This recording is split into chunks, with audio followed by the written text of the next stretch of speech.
प्रातः क्लास चल रहा था 8 जनवरी 1966 शनिवार को। छठे पेज के मध्यांत में बात चल रही थी कि सब झूठ बोलते हैं, गीता का भगवान तो परमपिता परमात्मा शिव है, कृष्ण नहीं है। कृष्ण तो सतयुग के आदि में वैकुंठ का मालिक बना,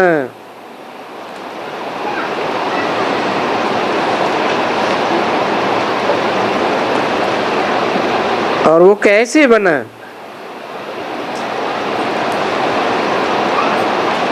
इनको किसने राजाई दी?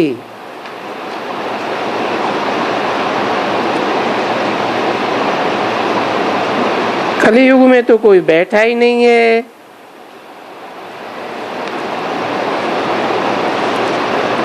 राजा ही खलास हो गए, कोई राज्य ही नहीं रहा।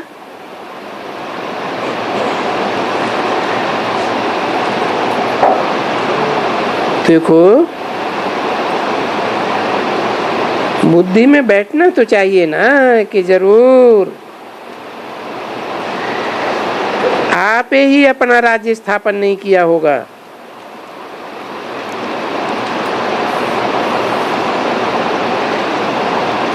क्योंकि कृष्ण की पूजा तो बच्चे के रूप में होती है।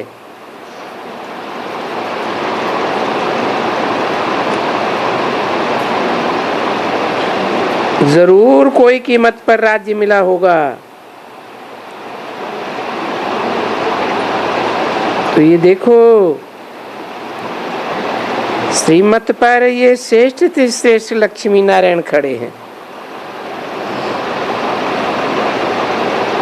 तो तुम बच्चों को भी उनको ऐसे ही लेकर के बाप का परिचय देना है। पीछे उनको अपना समझा दो। उस बाप से बेहद का वर्षा मिलता है।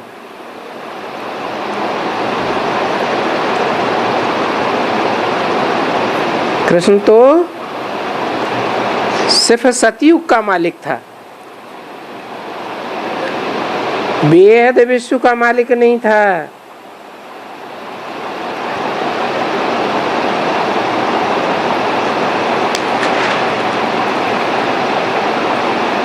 कृष्ण को तो जन्म देने वाले उनके माँ बाप थे।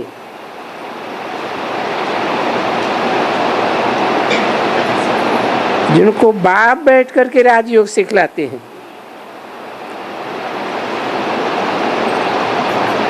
अच्छा, अगर अभी सन्यासियों को ये मालूम पड़े, बाबा तो जोर देते रहते हैं कि गीता का भगवान वो भगवान है न कि कृष्ण है।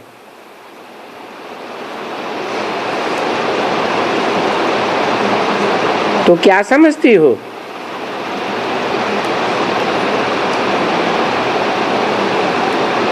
आठ 166 की वाणी का 7वां पेज। जो भी गीता सुनाने वाले होते हैं उनकी क्या हालत होगी?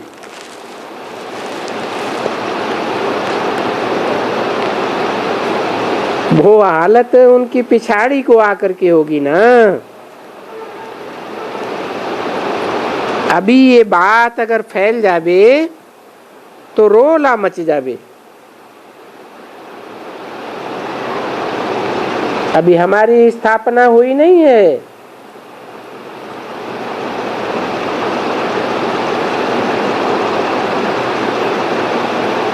हमारी राजधानी स्थापन नहीं हुई है।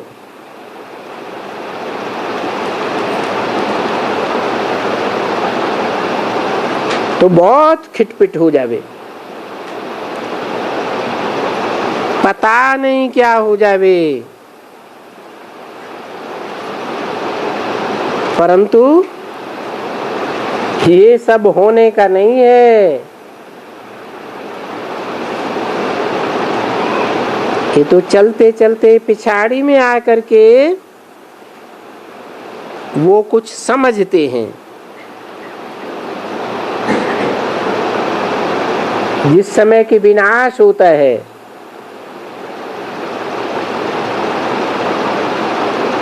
वो अभी कुंभकर्ण की नूद में सोए पड़े हैं। पहले नंबर में सोए पड़े हैं।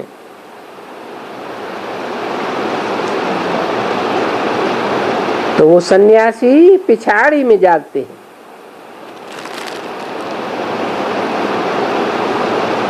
उनका नाम शास्त्रों में लिखा हुआ है ना, भीष्म पितामह, द्रोणाचार्य, फलाना फलाना।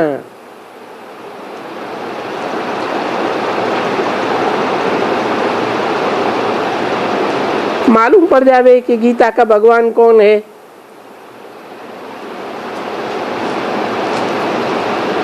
इस गीता में कृष्ण बच्चे का नाम डाल करके गीता ही झूठी कर दी।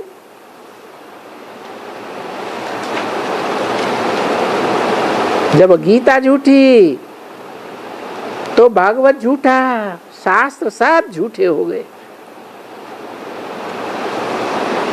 तो देखो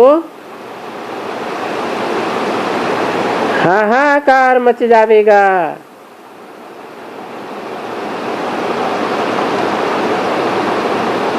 वो जिज्ञासु लोग अपने गुरुओं को पता नहीं क्या करेंगे।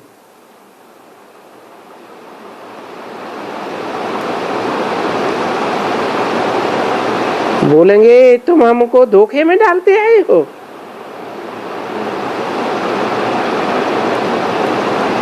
तो नंबरवार गुरु होते हैं,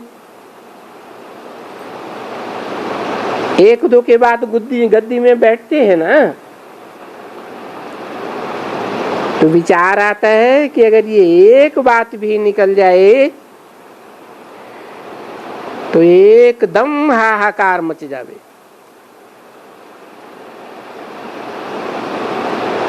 तो ऐसे जल्दी नहीं निकल सकेंगे।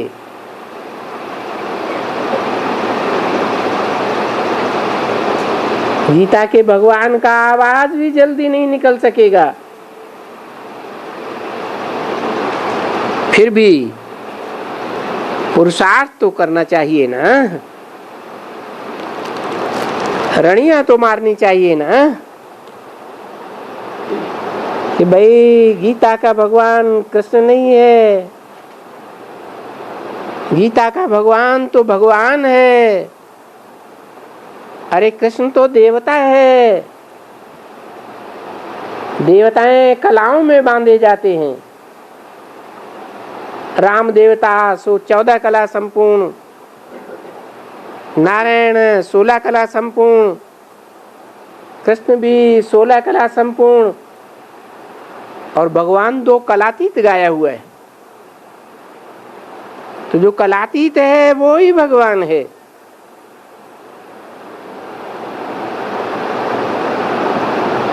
वो तो सबको निराकार भगवान बोल देते हैं। अब कहाँ भगवान, कहाँ देवताएं, और कहाँ आज के ये भिखारी मनुष्य अपने ऊपर श्री श्री 108 का टाइटल धर के बैठ जाते हैं।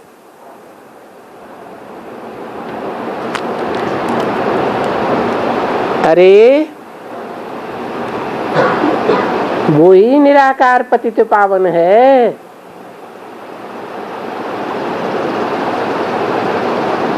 कृष्ण को पतित पावन नहीं कहेंगे।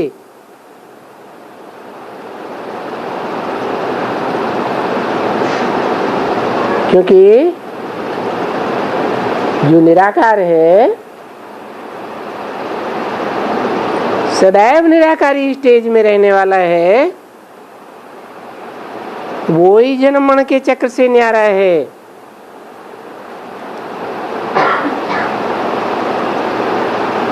जन्मण के चक्र के न्यारा होने के कारण सारी सृष्टि चक्र को जानता है। कैसे सृष्टि पावन बनती है, कैसे पतित बनती है।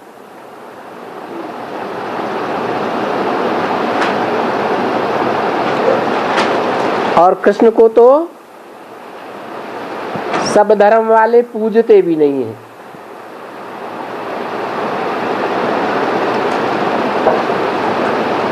सिर्फ भारतवर्ष में ही मानते हैं।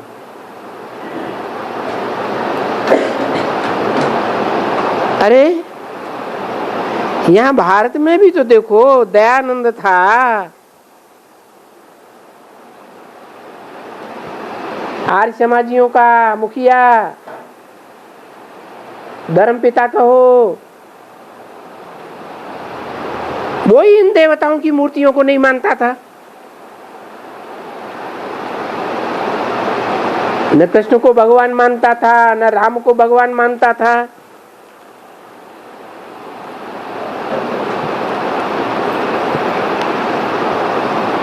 और ये मुसलमान भी देवताओं को भगवान नहीं मानते।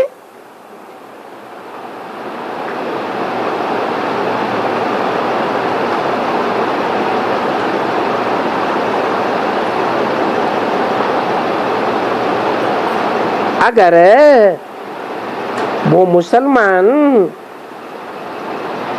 या क्रिश्चियंस या ये आर्य समाजी कभी भी शिव का लिंग हाथ लग जाए और पर पता चल जाए कि ये गीता का भगवान है, उनका ही स्वरूप है,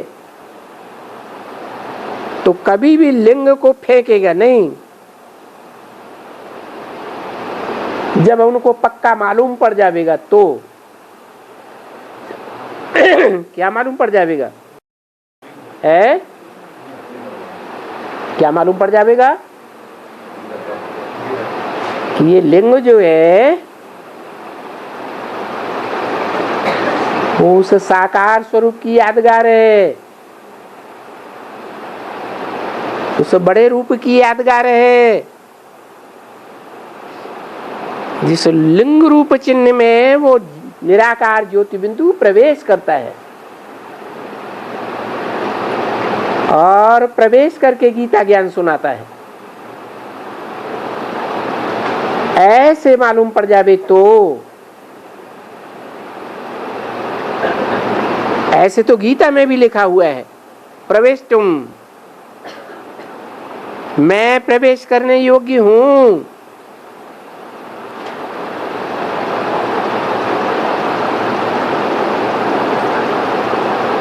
तो देखो मुसलमान भी परमात्मा को तो मानते हैं ना,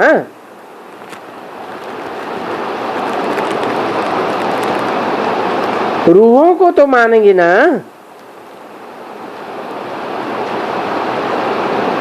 तो देखो ये कितनी समझानी बच्चों को मिलती है,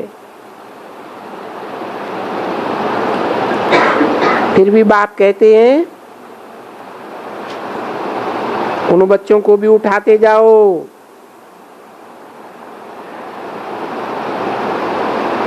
एक तरफ में फिर उन बड़ों को भी उठाओ।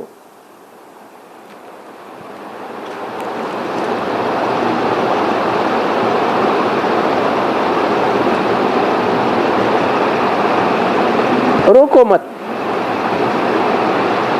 आते रहो, रड़ी मारते रहो उनके सामने। फिर गवर्नमेंट को लिखना चाहिए कि कभी भी ये पंचायती गवर्नमेंट फतेह नहीं पा सकेगी जब तक उस बेहद के बाप को नहीं मानेंगे, नहीं जानेंगे, तब तक ये प्रजा के ऊपर प्रजा का राज्य कभी सफल नहीं हो सकता।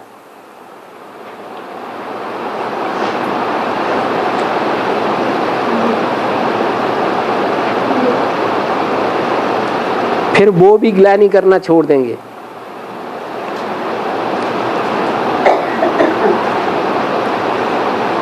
देखो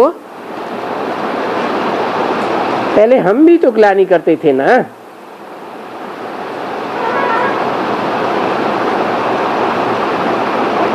कि भगवान सर्वव्यापी है,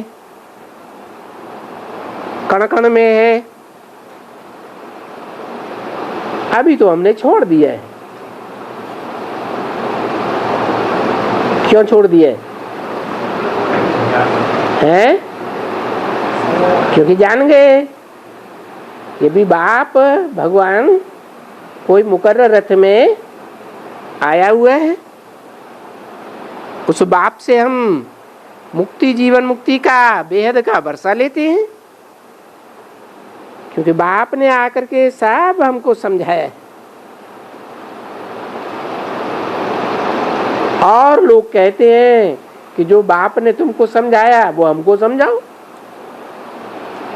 तो देखो हम सभी को समझाते रहते हैं। तो कहाँ भी जाते हैं ये सब दिल्ली में जरूर जाते हैं। अभी देखो सब दिल्ली में इकट्ठे तो होते रहते हैं ना। कोई बात होगी कहेंगे चलो दिल्ली। अभी शिव जयंती भी आएगी।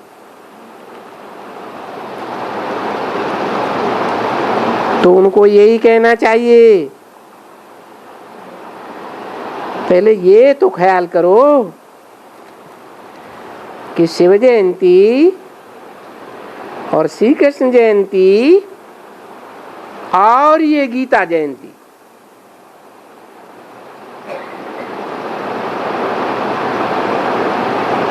अभी शिव कौन है? जयंतियां तो अलग अलग मनाए लेते हैं।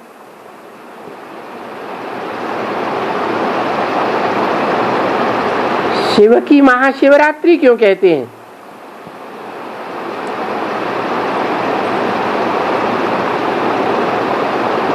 कृष्ण की रात्रि तो मनाते हैं,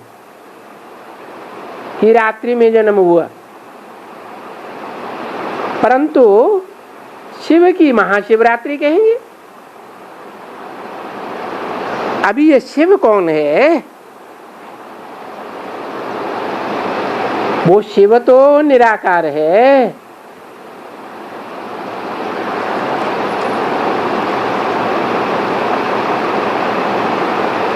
जिसकी जय जयकार होनी है,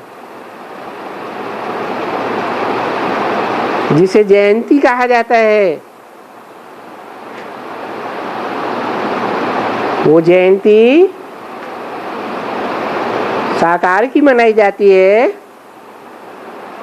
या निराकार ज्योति बिंदु की मनाई जाती है? तो जरूर वो निराकार कोई साकार स्वरूप में आकर के संसार में प्रत्यक्ष होता है। ऐसे प्रत्यक्ष होता है कि जो देखे इन आंखों से और जो इन कानों से सुने दो शब्द भी, तो उसकी बुद्धि से, मुख से अनायास ही निकले ये मेरा बाप आ गया।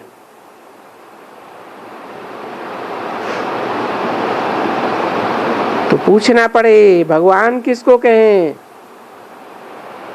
साकार को कहें या निराकार को कहें? जो प्रवेश करने वाला है वो भगवान या जिसमें प्रवेश करता है वो भगवान? दोनों भगवान, दोनों भगवान है, साकार निराकार दोनों भगवान। जिस साकार स्वरूप में भगवान प्रवेश करता है वो भगवान, या प्रवेश करने वाला भगवान? प्रवेश करने वाला भगवान वो निराकार है। जिसमें प्रवेश किया उसका तो तन है। मूर्तियां बनाई जाती हैं, कहते हैं देव देव महादेव, वो तो देवता है, तो देवता भगवान में फर्क हुआ ना। और साकार तो पुनर्जन्म में आते हैं, जो भी आत्माएं हैं, मनुष्य आत्माएं जन्म मरण के चक्र में आती है ना। और निराकार तो वो भगवान निराकार तो जन्म मरण के चक्र में आता ही नहीं, गर्भ से जन्म लेता ही नहीं। क्यों नहीं लेता? क्योंकि उसके पाप पुण्य का कोई खाता बनता ही नहीं। वो तो त्रिकालदर्शी है, उससे कभी पाप होने की संभावना हो ही नहीं सकती। जिससे पाप और पुण्य बनते हैं उसको जन्म मरण के चक्र में आना पड़ता है। और वो तो इस सृष्टि के चक्कर से दूर है। सृष्टि के चक्कर में जो आता है वो जन्म मरण के चक्र में भी आता है। तो साकार पुनर्जन्म में आते हैं। वो निराकार जो साकार में प्रवेश करता है वो तो पुनर्जन्म रहित है, जन्म मरण के चक्र में आता ही नहीं है। तो बताओ भगवान किसको कहा जाए? जन्म मरण के चक्र में आने वाले को भगवान कहा जाए कि जो जन्म मरण के चक्र से न्यारा है वो भगवान है? त्रिकालदर्शी कौन हो सकता है? जन्म मरण के चक्र में आने वालों को तो सब भूल जाता है, पूर्व जन्म का याद रहता है किसी को? नहीं। वो एक निराकार भगवान ही है जो जन्म मरण के चक्र में न आने के कारण त्रिकालदर्शी है।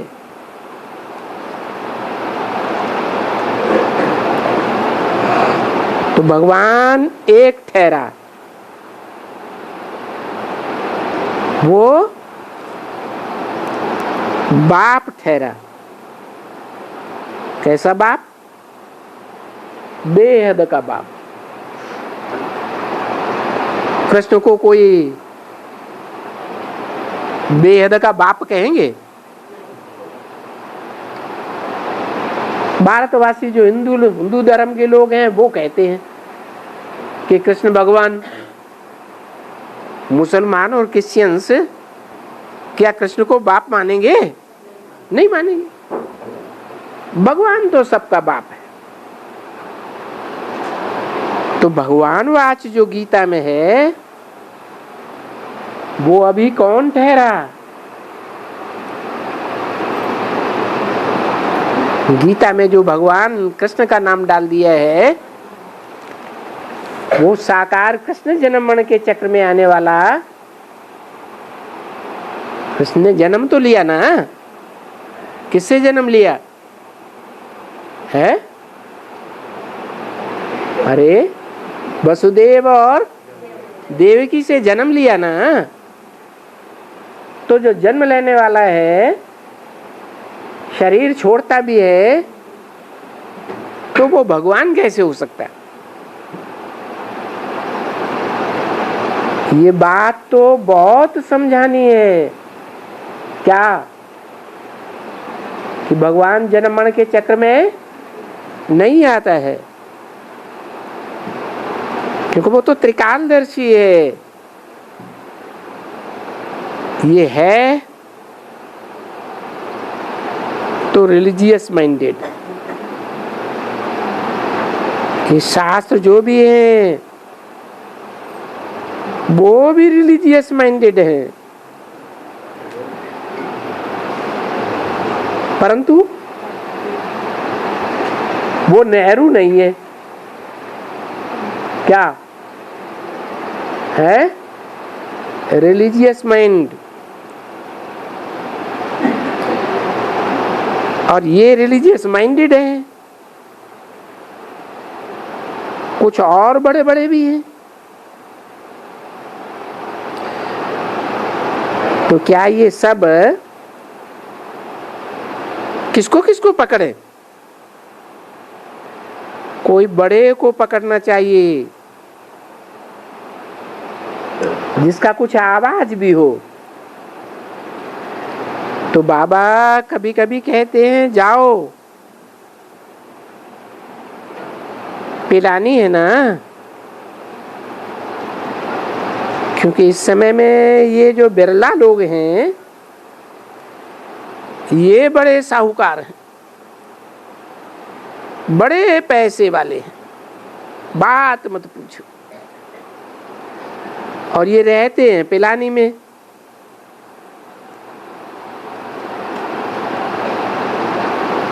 वहां भी लक्ष्मी नारायण का मंदिर बना हुआ है।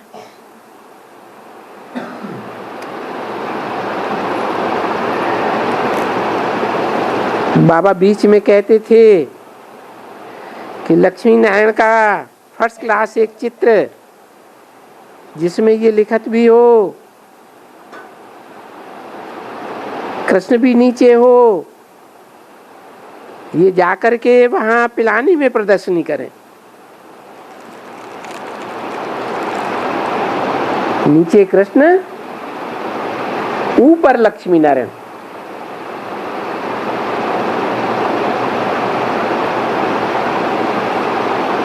मना तो कोई भी नहीं है, कहाँ भी प्रदर्शन करें, वहां उनको समझावे भी और उन लोगों को बैठ करके नॉलेज भी देवे।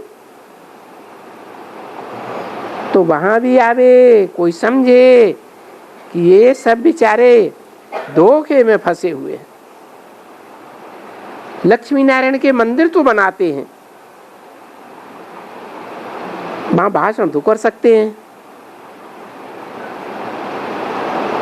परंतु जैसे गुड़ियां बनाते हैं ऐसे बनाते रहते हैं। जैसे छोटे छोटे बच्चे गुड़ियां बनाते रहते हैं, अर्थ तो कुछ समझते नहीं है। ये चित्र भी तो पुराने हो जाते हैं, फिर नए बनाते हैं। अभी इनके ऑक्यूपेशन का पता नहीं है। किनके? जिन्हें लक्ष्मी नारायण के मंदिर बनाते रहते हैं, मूर्तियां बनाते रहते हैं, इनके ऑक्यूपेशन, इनका धंधा क्या था, इन्होंने क्या किया, क्यों इतने बड़े बड़े मंदिर बनाते हैं, भव्य मंदिर? ऑक्यूपेशन का पता ही नहीं है।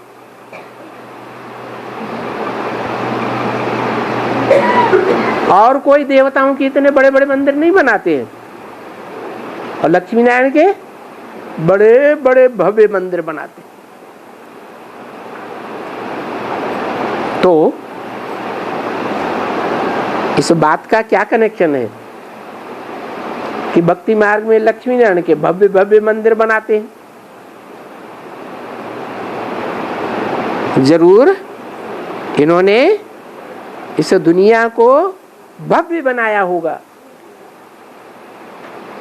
सारी दुनिया का परिवर्तन किया होगा नरक से स्वर्ग में। भगवान की श्रीमत पर। तब कहा जाता है नरक को नारायण बनाने वाला भगवान है। नारायण स्वयं तो भगवान नहीं है, स्वयं है भगवान कि देवता है? देवता है। तो जरूर नारायण को निराकार भगवान ने क्या बनाया? नर से नारायण बनाया। तो जिनको उनके ऑक्यूपेशन का पता नहीं है फिर भी मूर्तियां बनाते रहते हैं मंदिरों में, उनको तो मूर्ख कहेंगे। जब जानते ही नहीं हो तो इनकी मूर्तियां क्यों बनाते जाते? यानी मंदिर उन लक्ष्मी नारायण का बनाते हैं जिनकी बायोग्राफी का कोई भी पता नहीं है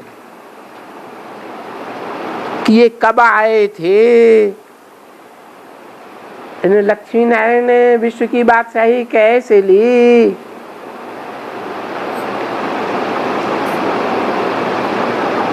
तो वहां बैठ करके समझाने से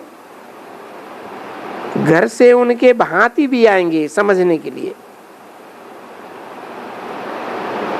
अभी कोई न कोई उठ तो जाएगा। कहां से? उनके भांतियों में से, उनके घर परिवार वालों में से, संबंधियों में से कोई न कोई की बुद्धि में तो बैठेगा।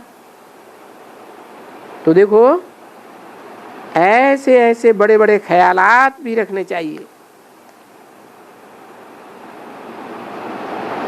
घरों में बैठ करके अपने मित्र संबंधियों को भी तो उठाना चाहिए। घर का और पर का दोनों सर्विस करने की हिम्मत रखनी चाहिए। अभी जब तुम बाप के पास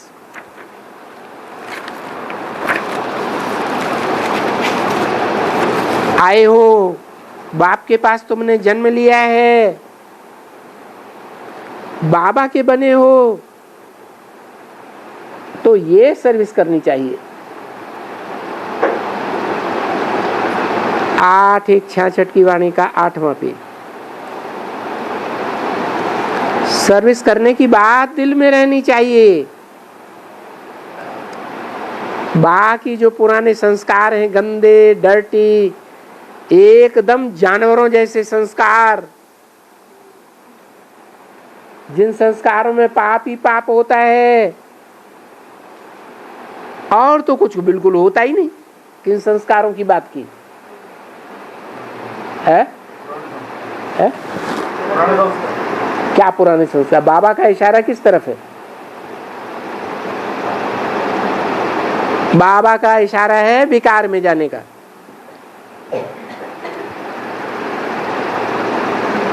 देह और देह के संबंधियों में फंस मरने का। देखो, पूजा में भी पाप होता है, खाने में भी पाप होता है।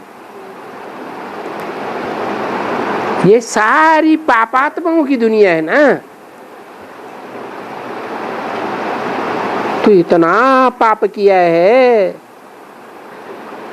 अब जब बाप से पुण्यात्मा बनते हैं तो उनकी मत पर चलना चाहिए, नहीं तो अपना जन्म जन्मांतर का खाता घाटे में डाल देंगे और फिर पीछे बहुत पछताएंगे जब रिजल्ट निकलेगा। हाय हाय करेंगे कि बाप दादा। यहाँ तो दोनों ही है ना। कौन दोनों? बाप भी है, साकार में ही है कि निराकार में भी है? बाप जब कहें कि साकार में भी है तो वो मनुष्य आत्माओं का बाप है ना यहाँ। और दादा जो इस सृष्टि का पहला बच्चा है, कौन है? कृष्ण, वो भी यहाँ मौजूद है। जो बड़ा बच्चा होता है तो दादा कहा जाता है ना, है? तो दादा भी है और दादा को जन्म देने वाला बाप भी है।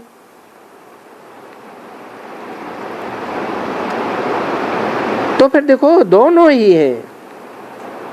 और ये हमको कितना समझाते हैं, पाप तो बिल्कुल नहीं करो, क्योंकि तुम्हारा 100 गुना पाप हो जाता है। क्यों भाई? हम भगवान के बच्चे बने तो हमारा 100 गुना पाप होना चाहिए, है?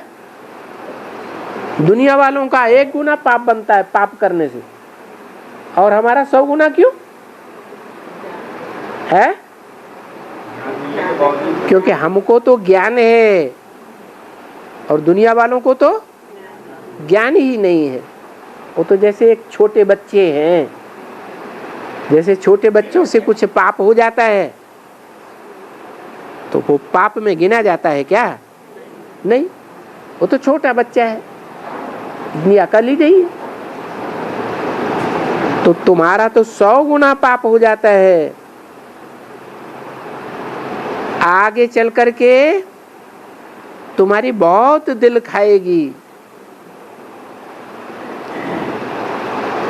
जब बहुत साक्षात्कार होंगे,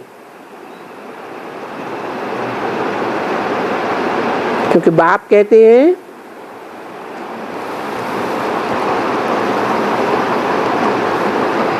कि पाप करते हो तो भी अभी बता दो। क्या अभी क्यों बता दें? है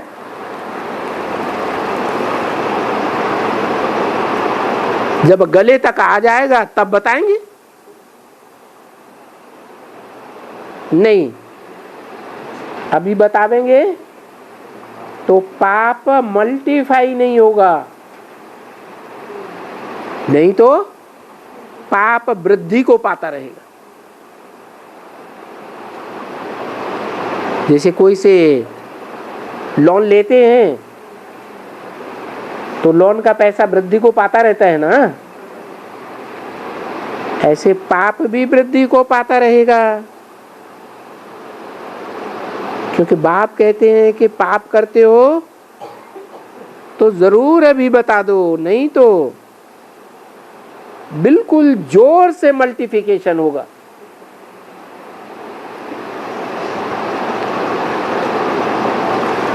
आगे तो 1-2%, अभी 1-2-100% भी चढ़ता जाएगा।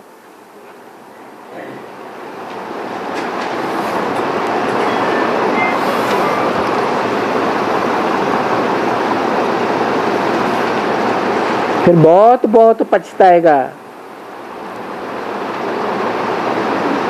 बहुत दुखी होगा, बहुत सजाएं खाएंगे।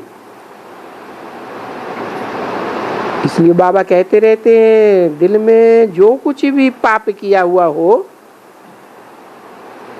दिल में खाता रहता तो है ना।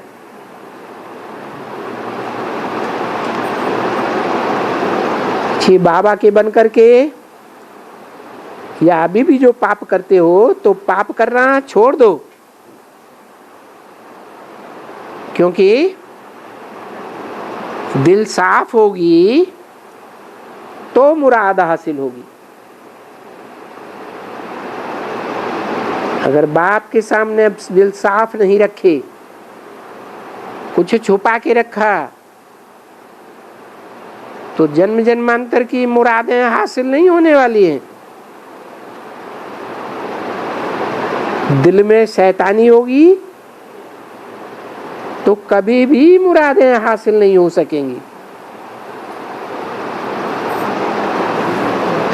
शैतानी माना ही तुम बाप के नहीं बने हो, रावण के बने हो। बाप तो कितना अच्छी तरह से समझाते रहते हैं, तो समझ करके सर्विस में भी लग जाना चाहिए। यहाँ हमारे बच्चों को कोई धंधा धोरी तो है नहीं। कहाँ? क्या कहा है? कौन से बच्चों को? यहाँ हमारे बच्चों को कोई धंधा धोरी तो है नहीं। यहाँ माने कहाँ? लौकिक में। लौकिक में धंधा धोरी नहीं है, है? संगम युग में धंधा धोरी नहीं करते। अरे पेट के धंधे करते नहीं, नहीं करते। करते फिर झूठ क्यों बोलते? बाबा ने क्या कहा वो तो समझो, हैं? क्या कहा? यहाँ हमारे बच्चों को क्या कहा? और धर्म वाले जो हैं, और धर्मों में कन्वर्ट होने वाले, उनकी बात नहीं कर रहे। जो हमारे बच्चे हैं उनको कोई धंधा धोरी तो है नहीं। उनका तो धंधा ही है सर्विस। क्या कहा? तो किन किन बच्चों की बात हो रही है? पीछे जो सर्विस कर सके हैं? कौन से बच्चों की बात है? अरे लास्ट की बात बताई, जिस समय तुम बच्चे परम धाम को इस सृष्टि पर उतार लेंगे। कहाँ? इस सृष्टि पर परम धाम कहाँ उतारा जाएगा? माउंट आबू में। तो जहाँ परम धाम उतार लेंगे, तो जो बाप के बच्चे हैं, जिन्हें बाबा कहते हैं कि हमारे बच्चे, सूर्यवंशी बच्चे, कितने होंगे? है यथा राजा तथा प्रजा कितने होंगे? हैं? 4.5 लाख। वो कहाँ पहुंचेंगे? कि धंधा दौरी करते रहेंगे तब तक? हैं? पहुंचेंगे ना। अगर नहीं पहुंचेंगे तो दूसरे धर्म के हैं। अगर पहुंच गए बोरिया बिस्तर समेट करके,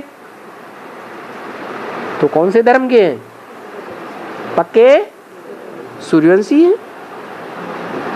तो देखो, जिनका धंधा धोरी यहां तो है नहीं, उनका तो धंधा ही है सर्विस। पीछे पीछे माने अभी नहीं, अभी तो वो ही सर्विस करेंगे जो सरेंडर होते हैं।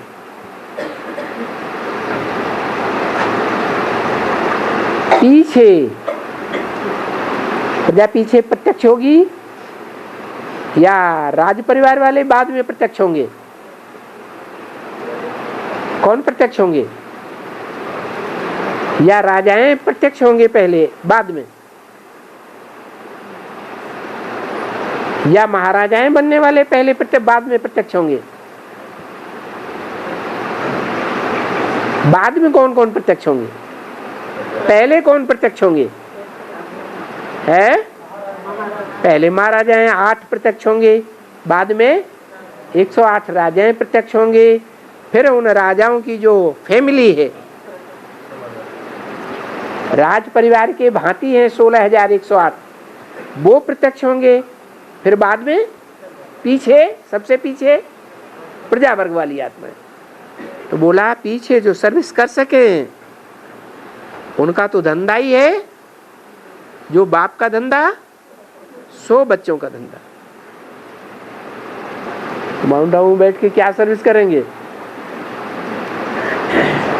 है वहां तो जो आएंगे वो सारे श्रद्धा विश्वास वाले ही आने लगेंगे, तो उनको सुनाएंगे ना कुछ, है उनको बाबा का ज्ञान बताएंगे ना?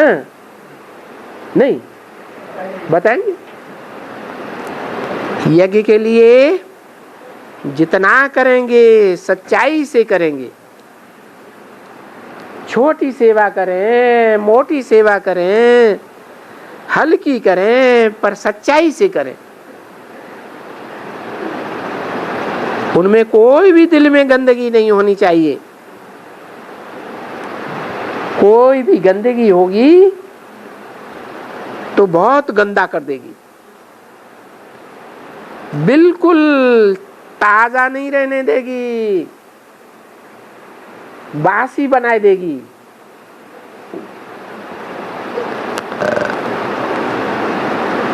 बाबा कहते हैं ना, सच्ची दिल पर रहा साहब राजी। तो सच्ची दिल पर माना दिल में तुम आत्माएं हो ना,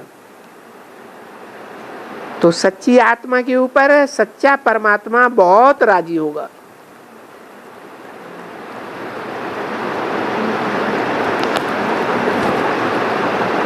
और ये तो अज्ञान काल में भी ऐसे ही होता है। क्या है? अज्ञान काल में कहाँ परमात्मा होता है?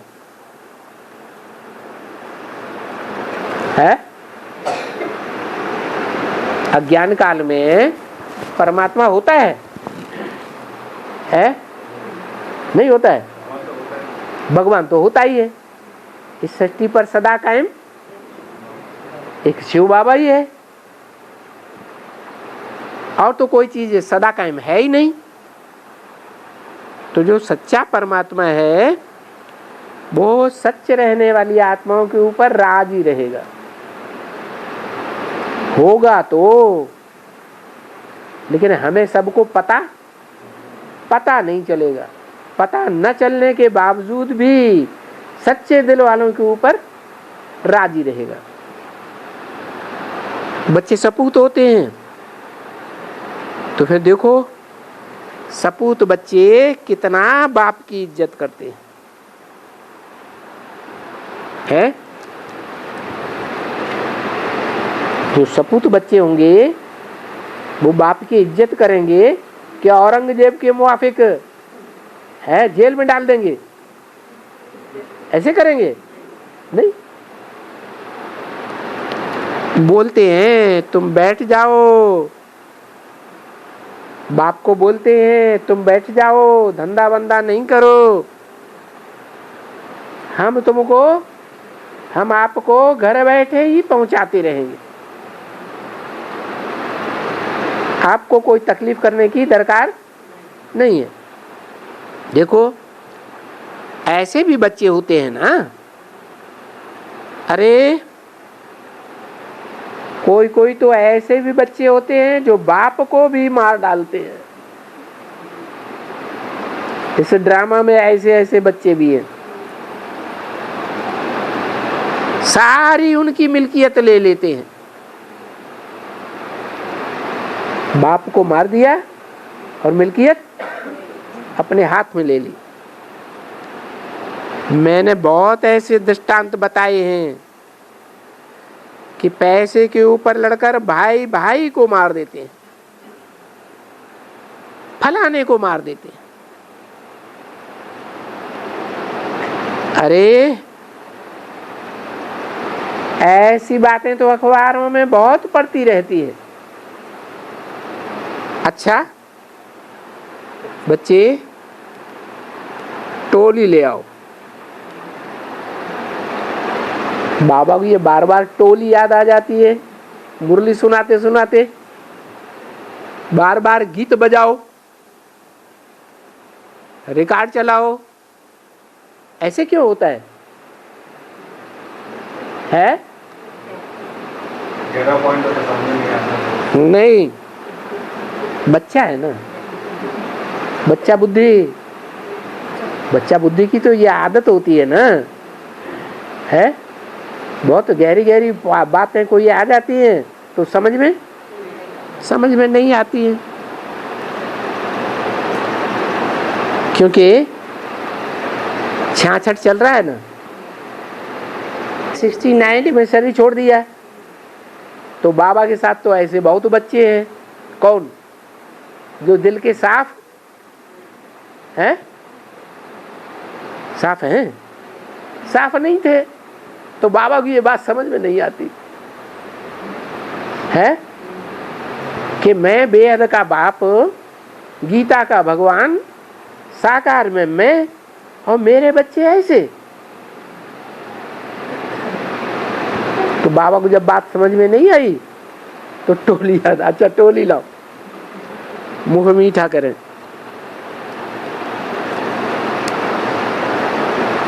हाँ,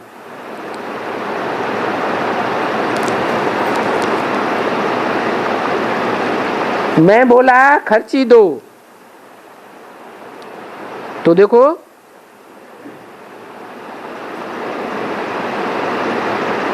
बच्चा क्या बोलता है। बोला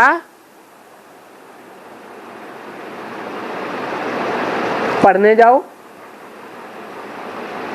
बाप ने बोला पढ़ने जाओ तो तुम्हें खर्ची दे। मैं बोला नहीं,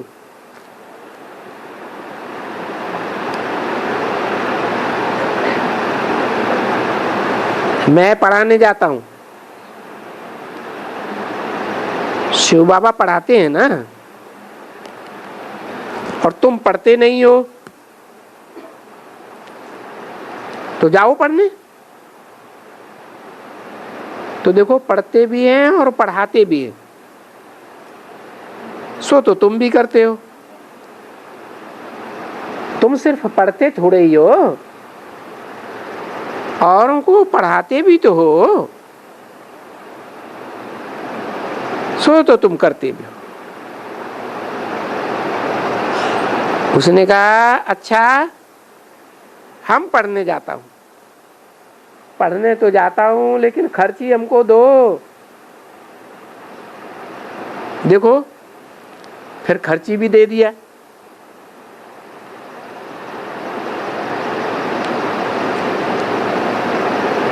अच्छा, मीठे मीठे सिकिल दे बच्चे। बाबा सिकिल दे क्यों कहा? बड़े बड़े सिख से मिले थे क्या? सिकिल दे क्या गुम हो गए थे? हाँ बच्चे, तुम ठीक 5000 वर्ष पहले गुम हो गए थे, अभी फिर से आकर के मिले हो। और ऐसे हर 5000 वर्ष बाद तुमको मिलते हैं वर्षा देने के लिए, क्योंकि ये रावण तुम भारतवासियों का वर्षा छीन लेता है। क्योंकि भारतवासी ही तो स्वर्ग के भारतवासी, जो स्वर्ग के भारतवासी थे वो ही नरक के भारतवासी बने। और कोई खंड वालों को स्वर्गवासी नरकवासी कभी नहीं कहेंगे। कहेंगे? हैं? क्यों नहीं कहेंगे? हैं? क्योंकि और जो धर्मखंड हैं, और जो धर्मखंड हैं, चाहे अमेरिका हो, चाहे यूरोप हो, ऑस्ट्रेलिया हो, वो जब प्रत्यक्ष होते हैं तो उनमें नरक ही होता है, कलयुग ही होता है। और तुम जो भारतवासी हो, वो भारत तो पुराना खंड है, वहां तो स्वर्ग भी था।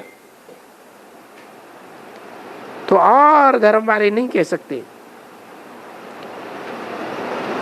कोई भी दूसरे धर्म को सिर्फ सिवाय आदि सनातन देवी देवता धर्म के और कोई को नहीं कह सकते। भले वो लोग समझते हैं कि मनुष्य बहिष्त में जाते हैं। हाँ भाई, गार्डन ऑफ अल्लाह कहते हैं, खुदा का बगीचा कहते हैं, परंतु जो कहने वाले मुसलमान हैं वो कोई आते थोड़े ही हैं, जानते हैं कि खुदा बहिष्त स्थापन करते हैं, परंतु वहां रहते कौन हैं वो तो किसी को मालूम ही नहीं। अरे इनको भी मालूम नहीं है। किनको? जो बहिष्त में रहते हैं, स्वर्ग में रहते हैं, अभी मालूम पड़ता है कि वाह, ये भारत ही स्वर्ग बनता है। और हम जो स्वर्ग में रहते हैं वो ही भारत फिर नरक भी बनता है। स्वर्ग सिर्फ भारत बनता है, उसके लिए भारत की बड़ी महिमा है, बड़ी भारी महिमा है, बड़े ते बड़ा तीर्थ है। तीर्थ माने है, तीर माने किनारा, था माने स्थान, अर्थात जिंदगी की नैया को एक ऊंचे ते ऊंचे ठिकाने लगाने वाला स्थान। मनुष्य की जिंदगी में ऊंचे ते ऊंचा ठौर क्या है? मुक्ति और जीवन मुक्ति। तो देखो बड़े से बड़ा तीर्थ है भारत, परंतु कृष्ण का नाम बदल जाने से फिर ऐसे ही कहेंगे कि ड्रामा, और धर्म वाले मानते ही नहीं भारत को बड़े से बड़ा तीर्थ। अच्छा ड्रामा। मीठी मीठी सी खिलते बच्चों प्रति याद प्यार और गुड मॉर्निंग। ओम शांति।